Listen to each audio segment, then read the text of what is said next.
जय सच्चिदानंद प्रभु। आज जो सब्जेक्ट हम लोग समझेंगे वो है संत और संसारी में क्या अंतर है, फर्क क्या है दोनों में।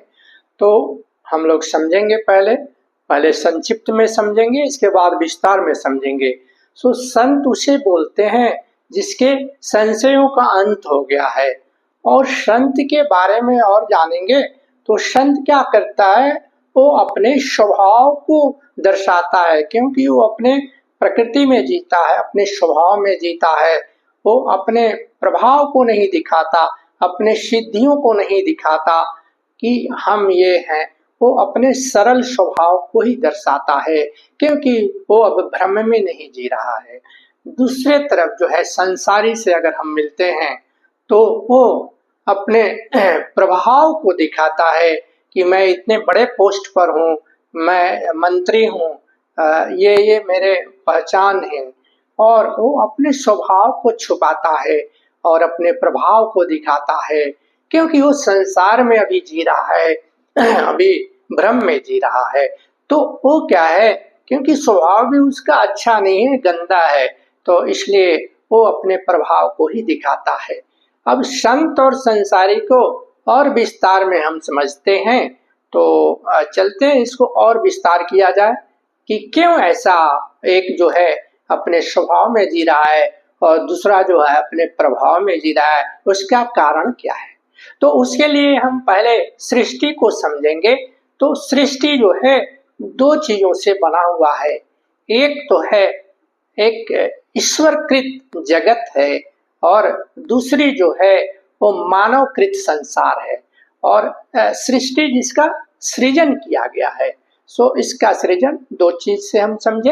एक तो ईश्वरकृत है जो है वो जगत बोलते हैं, और जो मानवकृत है वो संसार बोलते हैं। तो जगत जो बनी वो अष्टधा प्रकृति से बनी। जगत जो है अष्टधा प्रकृति में 8 चीज क्या क्या आती है वो हम समझ लें। पहले तो हमारा पंच महाभूत, जिससे हमारा ये शरीर भी पंच महाभूत से बना है, प्लस मन, बुद्धि और अहंकार। 8 चीज। पंच महाभूत भी हम समझ लेते हैं, जो पृथ्वी तत्व है, जल तत्व है, अग्नि तत्व है, वायु तत्व, आकाश तत्व, ये 5 हो गए। और 3 जो है मन, बुद्धि और अहंकार, इसको हम अष्टधा प्रकृति बोलते हैं, ईश्वरकृत जगत है। दूसरी तरफ हम देखते हैं कि संसार जो है वो अहंता और ममता से बनती है। वो जो है उसमें तेरा मेरा मैं यही लगा रहता है, और हर आदमी का, और ये संसार जो है ना बदलते रहता है। संसार मतलब जो हर पल सरक रहा है, उसकी स्थिति बदलते रहती है। और जगत जो है स्थिर रहता है, वो जो है उसमें बदलता नहीं है, संसार बदल रही है। तो इसमें क्या है कि हर आदमी का संसार जो है अलग अलग है, और सबके संसार की वॉल्यूम, आयतन भी अलग अलग है, क्योंकि ये संसार हम ही ने क्रिएट किया है। जैसे एक मकड़ा स्पाइडर है, अपना वो जाला छोटा बनाए या बड़ा बनाए, हर आदमी का संसार अलग अलग है। जैसे उदाहरण के तौर पर हम समझेंगे, एक बड़ा बिजनेसमैन है तो उसका एक संसार अपना है। एक भिखारी है रोड पर, तो उसका भी एक अपना संसार है। हर आदमी का अपना अपना संसार है। जैसे कोई मनुष्य जो है, मानव जो है, किसी को शत्रु बना लेता है समाज में, किसी को मित्र बनाता है, किसी को रिलेटिव्स बनाता है, कोई इसको तकलीफ देता है, कोई सम्मान देता है, क्योंकि वो अहंता और ममता वाले हैं। और वो संसार जो है ये दिखता नहीं है, क्योंकि आपके अंदर का क्या संसार चल रहा है सामने वाले को नहीं पता चलता है।